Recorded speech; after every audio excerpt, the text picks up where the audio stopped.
ఓం శ్రీ గణేశాయ నమః. ఓం శ్రీకృష్ణ పరబ్రహ్మణే నమః. శ్రీమద్భాగవతం నవమస్కందం. సమస్త గురుమండలకి హృదయపూర్వక ధన్యవాదాలు తెలుపుకుంటూ భాగవతం చదువుకుంటున్నాము.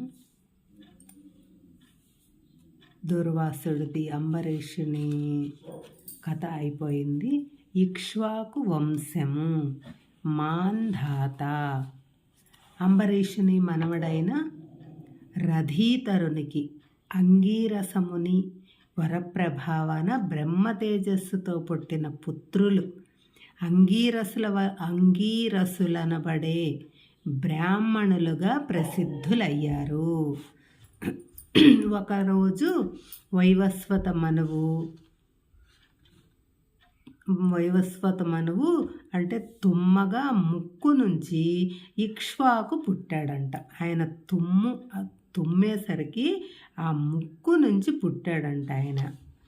అతడు గొప్ప కీర్తిమంతుడై సూర్యవంశానికే ప్రభు అయ్యాడు. అతని యొక్క 100 మంది పుత్రులలో వికుక్షి, నిమి, దండకుడు పెద్దవాళ్ళు. వీళ్ళు హిమాలయ, వింధ్య పర్వతాల మధ్యనున్న ప్రాంతాలను పాలించగా మిగిలిన వారు తూర్పు, పశ్చిమ, దక్షిణ భూభాగాలను పాలించారు. ఒకరోజు ఇక్ష్వాకుకు అష్టక శ్రాద్ధము చేయదలచి పెద్ద కొడుకైన వికుక్షుని పిలిచి పరిశుద్ధమైన మాంసఖండాన్ని తెచ్చి పెట్టమన్నాడు. అతడు అడవుల్లో తిరిగి అలసిపోయి చివరకు ఒక కుందేలు చంపాడు. ఎక్కువగా ఆకలి వేయటం చేత ఆ కుందేటి మాంసంలో కొంత భాగం తిని మిగిలినది తెచ్చి తండ్రికి ఇచ్చాడు. కులగురువైన వశిష్ఠుడు ఈ విషయాన్ని తెలుసుకుని ఆ మాంసం పనికిరాదని చెప్పగా తండ్రి అయిన ఇక్ష్వాకును కోపగించి వికుక్షుని దేశాంతరం పొమ్మన్నాడు. వికుక్షి కుందేటి మాంసం తిన్నందున శశాదుడని పిలువబడ్డాడు. కొన్నాళ్లకు ఇక్ష్వాకువు సర్వసంగ పరిత్యాగి యోగి అయి శ్రీహరి చింతనలోనే దేహత్యాగం చేశాడు. తరువాత వివుక్షి శశాదుడు చాలా కాలము రాజ్యం పరిపాలించి అనేక యాగాలు చేసి పురంజయుడనే పుత్రుణ్ణి కన్నారు. ఒక శశాద పుత్రుడు విష్ణు తేజస్సు కలవాడై దేవదానవుల యుద్ధాలలో దేవతల తరపున పోరాడి అనేక మంది దానవులను హతమార్చి వారి పురాలను జయించటం చేత పురంజయుడు అన్నారు. ఒకసారి విష్ణుమూర్తి ఆదేశించటం చేత ఇంద్రుడు ఆబోతు అయ్యి తన మూపురం మీద పురంజయుని ఎక్కించుకొని రాక్షసులతో యుద్ధం చేసి పురంజయుని శరశక్తిచే విజయం సాధించాడు. అందుచేత పురంజయుని ఇంద్రవాహనుడని, కకుత్స్థుడని, ఆబోతు నెక్కినవాడని పేర్లు వచ్చాయి. తరువాత అతని వంశంలోని వారు కాకుస్థులను పడ్డారు. ఈ వంశంలో యవనాశ్వరుడనే రాజు ఎంతో ప్రసిద్ధిగాంచాడు. ఇక్ష్వాకు వంశంలోని యవనాశ్వరునకు 100 మంది భార్యలున్న సంతానం కలగలేదు. అతడు నిస్పృహ చెంది భార్యలతో సహా అరణ్యానికి వెళ్ళాడు. అక్కడ ఒక ముని కనికరించి ఇంద్రుణ్ణి ఉద్దేశించి పుత్రకామేష్టి యాగం చేసి ఒక కలశంలో మంత్రజలం సిద్ధం చేసి ఉంచారు. ఆ జలాన్ని ఉదయాన్నే ప్రథమ భార్యచే త్రాగించవలసి ఉండెను. కానీ విధి విలాసం చేత అర్ధరాత్రి వేళ రాజుకు దాహం వేయగా అతడు యజ్ఞశాలలోనున్న కలశంలోని జలాన్ని తాగేశాడు.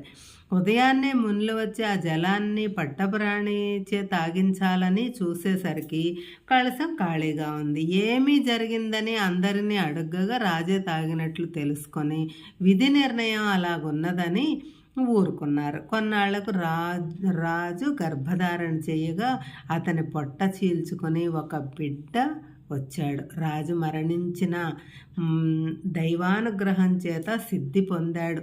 ఉద్భవించిన బిడ్డడు సప్తద్వీపాలను పాలించే చక్రవర్తి కాగలడని మునులు తెలుసుకున్నారు. ఆ బిడ్డడు తల్లి పాలు లేక ఆకలితో అలమటించిపోయి నిర్విరామంగా ఏడుస్తుంటే ఇంద్రుడు వచ్చి తన అనుగ్రహం చేత పుట్టిన ఆ బిడ్డను మాం ధాత అనగా వచ్చా ఏడ్వకు నన్ను పానము చెయ్యి అని అర్థము అని ఓదారుస్తూ తన చూపుడు వేలును చీకటానికి బిడ్డడి నోట్లో పెట్టి అమృతం స్రవించేటట్టు చేశాడు. అతని పేరు మాంధాతగా నిలిచిపోయింది. మాంధాత పెద్దవాడై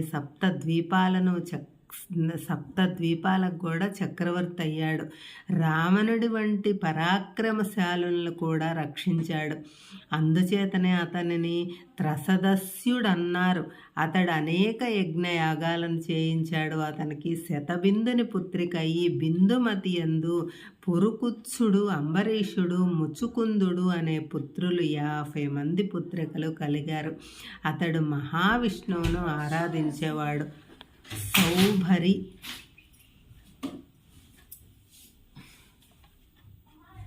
సౌభరి అనే గొప్ప మహర్షి యమునా నదిలో నీటి మధ్య మునిగి తపస్సు చేసుకుంటుండగా ఒక చేపల జంట ఆడుకోవటం అతని కంటబడింది. కర్మవశాత్తు ఆ దృశ్యము అతనిలో కాపురం చేయాలనే కోరికను రేకెత్తించింది. సౌభరి వచ్చి మాంధాతను తన 50 మంది పుత్రికలలో ఒక్కతను తనకు ఇమ్మని కోరాడు. రాజు ఆ ముసలి ఒగ్గును వరించటానికి తన కుమార్తెలు ఇష్టపడరనే అనుమానంతో సరే ఇస్తాను గాని వారిలో ఎవ్వతే ఇష్టపడి నిన్ను వరిస్తే వాళ్లలో ఎవరు ఇష్టపడి నిన్ను వరిస్తే ఆమెనే ఇస్తాను అని చెప్పాడు. అప్పుడు ముని అతని అంతర్యాన్ని తెలుసుకొని తన యోగశక్తి దేవతా స్త్రీలు కూడా చేయగల దివ్య సుందర రూపాన్ని ధరించి రాజగృహానికి వెళ్ళాడు. 50 మంది కన్యలు అతనిని వరించగా మాట కట్టుబడిన మాంధాత చక్రవర్తి కన్యలందరికీ సౌభరికిచ్చి వివాహం చేశాడు. సౌభరి 50 రూపాలను దాల్చి భార్యలందరితోనూ స్వర్గతుల్యమైన ఇంద్రియ భోగాలను అనుభవిస్తూ ఎంత అనుభవించినా తనివి తీరక అసంతుష్టుడై పూర్వ సంస్కార బలముచే ఒకనాడు ఇలా తలపోయాడు. అయ్యో, నేను చేసిందేంటి? ఎంతో తపశ్శక్తిని సంపాదించిన నాకు ఈ దుర్గతి ఏంటి? మీదునాన్ని చూసినందుకు నా మనస్సు ఎందుకు చెలించిపోవాలి? ఎంత అనుభవించినా తనివి తీరని ఈ విషయం లంపటంలోనే ఎందుకు ఇలా చిక్కుకున్నాను? నా తపశ్శక్తి అంతా ఉమ్మైపోయింది. నేను భ్రష్టునిగా మిగిలిపోయాను. లోకంలో ఒక్క భార్యయే గృహస్థుని సంసార కోపంలో ముంచివేస్తుంది కదా. మరి నన్ను ఈ 50 మంది భార్యలు 5,000 మంది పుత్రులు నరకంలో ముంచకుండా ఉంటారా? నన్ను చూసి మహాత్ములు పరిహసించకుండా ఉంటారా? ఏందో నేను ఇంత అజ్ఞానంతో ఎంత మూర్ఖుణ్ణయ్యాను. శ్రీహరి చింతనామృత పానంలోనున్న ఆనందంతో పోల్చి చూస్తే ఈ క్షుద్రమైన విషయ సుఖాలు ఏపాటివి అని పరితపించిన వాడై తన శేష జీవితాన్ని భగవద్ధ్యానంలో గడపటానికి అరణ్యానికి వెళ్ళిపోయాడు. పతివ్రతలైన అతని భార్యలు కూడా అతన్నే అనుసరించారు. సౌభరి తీవ్రమైన తపమాచరించి శరీరాన్ని సృశింపజేసి తపోజ్వాలలను పుట్టించుకొని ఆ జ్వాలలకు ఆహితయి పరమాత్మ సాయుధ్యాన్ని పొందాడు. పుణ్యశీలలైన అతని పత్నులు కూడా అతనిని అనుసరించారు. విషయ సుఖాలను అనుభవించాలనే చిరు సంకల్పంతో మనుజుని అధపతనానికి దారితీయగలదని ఈ సౌభరీ వృత్తాంతం ద్వారా తెలియవస్తుందని శ్రీశుకుడు పరీక్షిత్తునకు చెప్పాడు. ఇక్ష్వాకు వంశం. హరిశ్చంద్రుడు మాంధాత వంశంలోని ఒకరైన సత్యవ్రతుడు ఇతడే. తరువాత త్రిశంకుడు అనబడ్డారు. మానవ శరీరంతో స్వర్గానికి వెళ్ళదలిసిన వశిష్ఠ మహర్షి చేత యజ్ఞాలు చేయించాడు. సృష్టికి విరుద్ధమైన ఈ విచిత్ర కార్యాన్ని చేపట్టాడని వశిష్ఠుడు అతని పుత్రులు నిరాకరించారు. అతడు తన పట్టు విడవనందున నీవు చండాలవు కమ్ము అని శపించారు. అప్పుడు అతడు వశిష్ఠునిపై అహిత భావము కలిగి ఉన్న విశ్వామిత్రుని ఆశ్రయించాడు. విశ్వామిత్రుడు అతనిని శరీరంతో స్వర్గాన్ని పంపించి యాగాన్ని చేయమని చెప్పాడు. అట్లే నిర్వహించాడు. త్రిశంకువు మానవ శరీరంతో చండాలుని రూపంలో స్వర్గంలో ప్రవేశించాడు.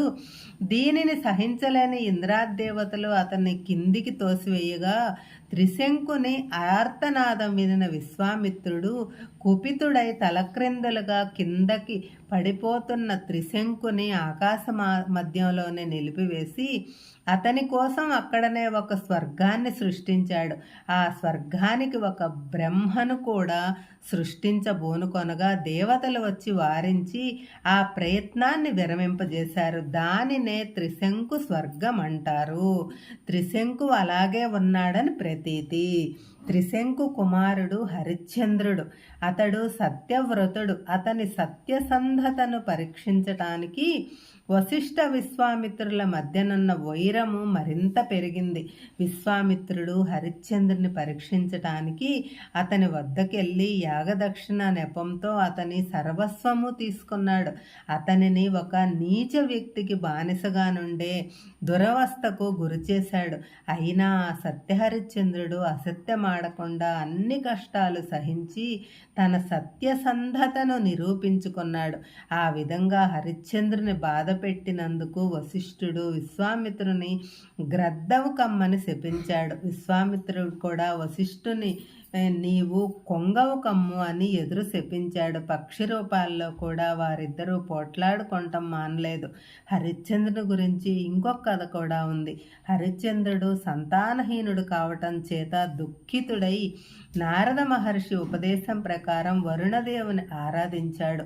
వరుణదేవుడు ప్రత్యక్షముగా హరిశ్చంద్రుడు ఇలాగా ప్రార్థించాడు. ఓ దేవా, నాకు గొప్ప వీరుడైన పుత్రుడు పుట్టినచో నీవు సంతోషించినట్లుగా హోమం చేసి అతనిని పశువును చేసి హోమాగ్నిలో వేస్తాను.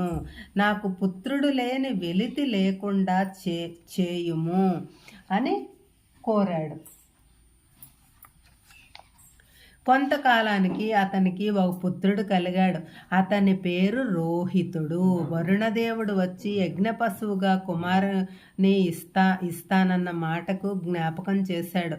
ఇప్పుడు కాదు, పురిటి మైల తీరనిమ్ము అన్నాడు. తరువాత వచ్చి అడిగితే దంతాలు రానిదే యజ్ఞ పశువుగా పనికిరాడు అన్నాడు. దంతాలు వచ్చిన తర్వాత అడిగితే శాశ్వతమైన దంతాలు రావాలి అన్నాడు. ఆ తర్వాత వచ్చి అడిగితే నా కొడుకు కవచాన్ని ధరించిన యుద్ధవీరుణ్ణి కానిమ్ము అన్నాడు.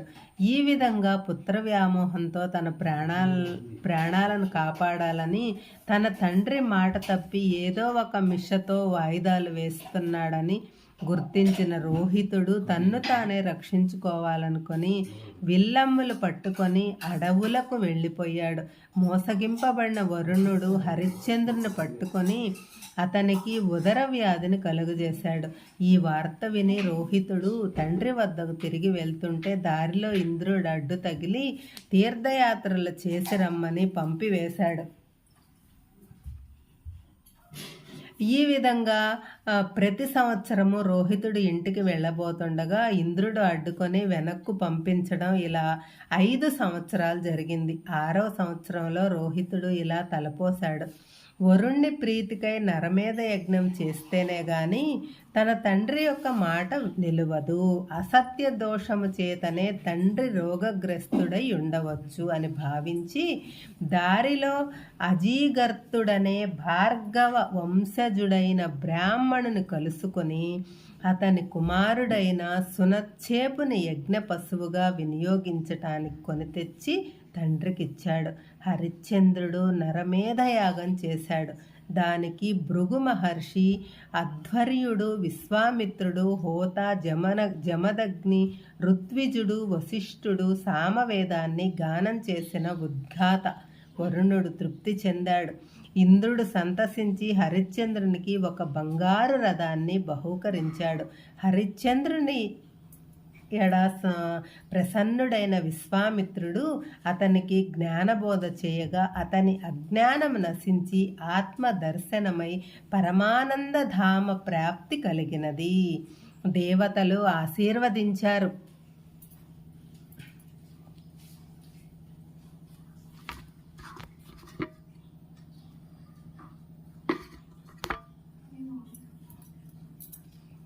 సగరుడు హరిశ్చంద్రుడి వంశంలోని ఒక రాజైన బహుకుడు శత్రువులచే ఓడింపబడిన భార్యలతో సహా అరణ్యానికి వెళ్ళిపోయాడు. కొన్నాళ్లకు రాజు చనిపోగా అతని పెద్ద భార్య సహగమనం చెయ్యటానికి సిద్ధపడింది. ఈ విషయం తెలుసుకొని ఆ అరణ్యంలో నివసిస్తున్న ఔర్వముని గర్భవతిగానున్న ఆమెను వారించి సహగమనం చెయ్యనివ్వలేదు. ఆమెకు నవమాసాలు నిండుతుండగా సవతులు ఓర్వలేని వారై అన్నములో విషము కలిపి ఆమెకు పెట్టారు. చిత్రమేమో మరి గర్భములోని బిడ్డకు కానీ ఆమెకు కానీ అపాయం ఏమీ జరగలేదు. బిడ్డడు ఒంటి నిండా విషముతో జన్మించాడు. అందుచేత అతనికి సగరుడు అనే పేరు సార్థకమైంది. సగరుడు పెద్దవాడై తండ్రిని ఓడించిన వారిపై దండెత్తి శత్రువులను చెండాడాడు. చక్రవర్తి అయి భూమండలమంతా పాలించాడు. ఔర్వ మహర్షి ఆనతిచే అనేక అశ్వమేధ యాగాలను చేశాడు.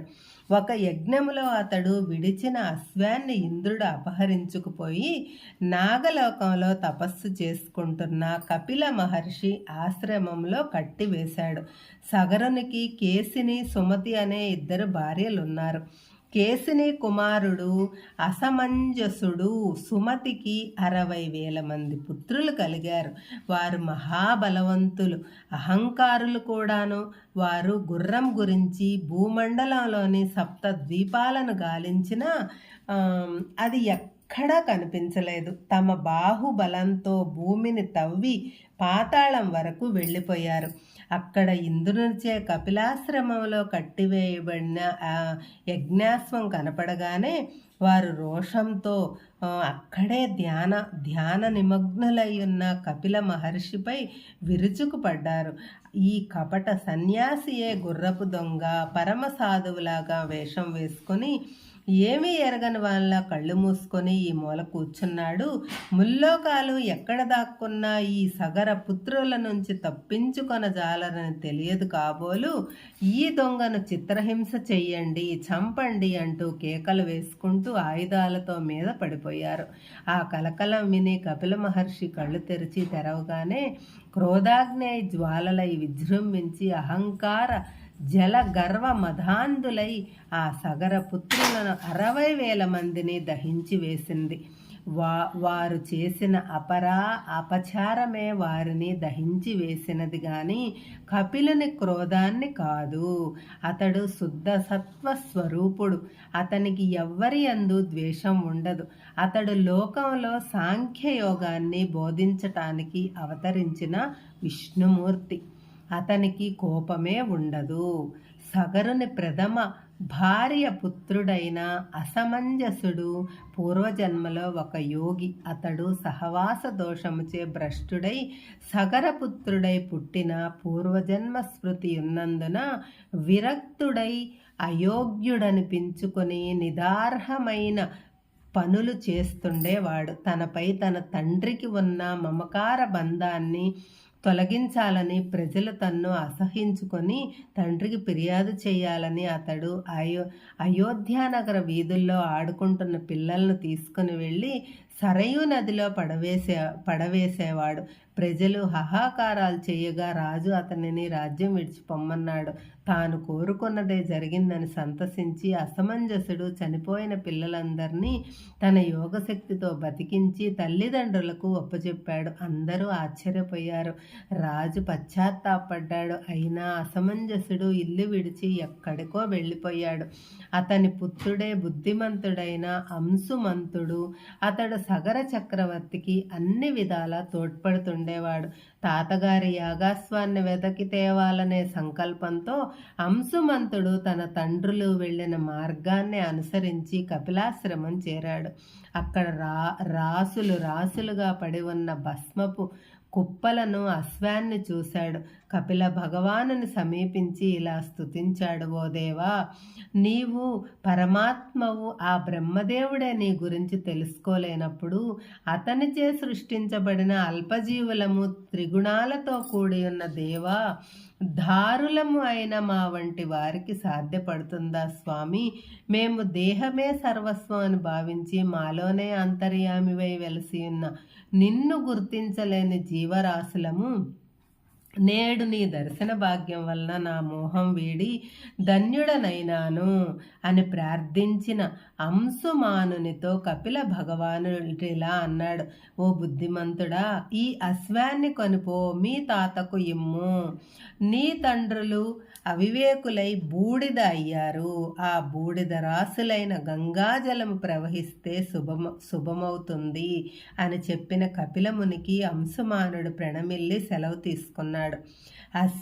అశ్వాన్ని తీసుకువెళ్ళి సగరునికి ఇవ్వగా అతడు యజ్ఞాన్ని పూర్తి చేశాడు. తరువాత అంశుమంతునకు రాజ్యాన్ని అప్పజెప్పి ఔర్వముని చెప్పిన మార్గంలో సగరుడు తపస్సు చేసి ఉత్తమ గతిని పొందాడు. అంశుమంతుడు అతని పుత్రుడైన దిలీపుడు ఆకాశగంగకు భూమి మీదకి రప్పించటానికి ఎన్నో సంవత్సరాలు తపస్సు చేసినా కృతకృత్యులు కాలేకపోయారు. దిలీపుని పుత్రుడు భగీరథుడు తన పూర్వీకులకు సద్గతిని కలిగించే ప్రయత్నంలో తన తండ్రి తాత విఫలురైనందున అతను మరింత పట్టుదలతో తీవ్రమైన తపస్సు చేసి గంగాదేవి దర్శనం పొందగలిగారు. ఆమె ప్రసన్నురాలయ్యి వరము కోరుకొమ్మనగా, తల్లి, నా పూర్వీకులు 3 తరాల నుంచి పితృలోక ప్రాప్తి లేక పడి ఉన్నారు. వారికి సద్గతి కలగాలంటే నీ యొక్క పాదస్పర్శ సోకాలి. కనుక నీవు దివి నుంచి భువికి దిగి రావలసింది అని ప్రార్థిస్తున్నాను అని వేడుకున్నాడు. అప్పుడు గంగాదేవి ఇలా అంది: రాకుమారా, నా ప్రవాహ దాటిని తట్టుకొనలేక భూమి బద్దలైపోతుంది. అప్పుడు నేను నేరుగా పాతాళంలోకి పోతే నీ కోరిక నెరవేరేదెట్లా? అంతేకాక నేను భూమిపైన ప్రవహిస్తే మానవులు వచ్చి తమ పాప పంకిలాలను నా యందు ప్రక్షాళనం చేసుకుంటారు. అప్పుడు నేను కలుషితం అయిపోనా? ఆ పాపాలను నేను వదిలించుకోవటం ఎట్లా? అందుచేత నీ కోరికను మన్నించలేను అని చెప్పిన గంగామాతతో భగీరథుడిలా అన్నాడు: తల్లి, నీ సందేహానికి ఆస్కారం లేదు.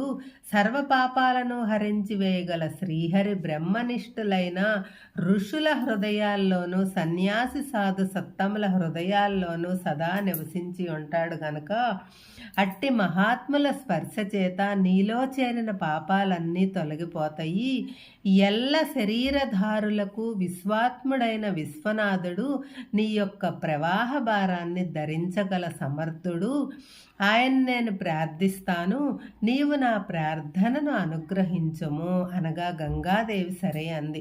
భగీరథుడు శివుని గురించి తపస్సు చేశాడు. పరమశివుడు ప్రసన్నుడై భగీరథుడి కోరికను తెలుసుకుని ఆకాశగంగను తన శిరస్సుపై ధరించటానికి సమ్మతించాడు. తన యొక్క పుట్టుక, పవిత్రత, గొప్పతనాల గురించి విష్ణుపది అయిన ఆకాశగంగ యందు కొంచెం అహంకారం ఉదయించింది. ఆమె శివుని శక్తినే పరీక్షిస్తుందా అన్నట్టు ప్రచండ వేగంతో దిగివస్తున్న శివుడు గ్రహించి చిరునవ్వుతో తన జటాజఠాన్ని ఒడ్డి నిల్చున్నాడు. జటాజూటాన్ని ఒడ్డి నిల్చున్నాడు. అంతటి ప్రవాహము ఆ జటాజూటములో చిక్కుకొని ఏమైందో తెలియలేదు. గంగ బయటపడటానికి ఎంత ప్రయత్నించినా ఒక్క చుక్క అయినా బయటికి రాలేదు. భగీరథుడు విస్తుపోయి తన ప్రయత్నాలన్నీ వృధా అయిపోయినవా అని నిస్పృహ చెంది పరమశివుణ్ణి ప్రార్థించాడు.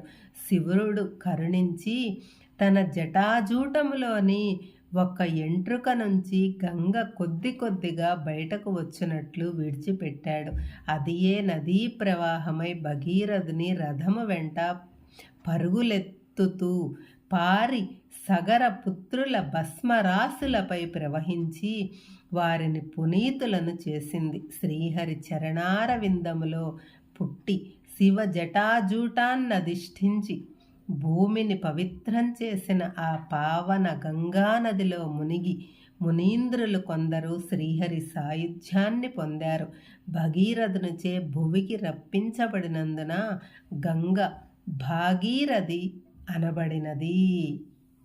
హరే కృష్ణ.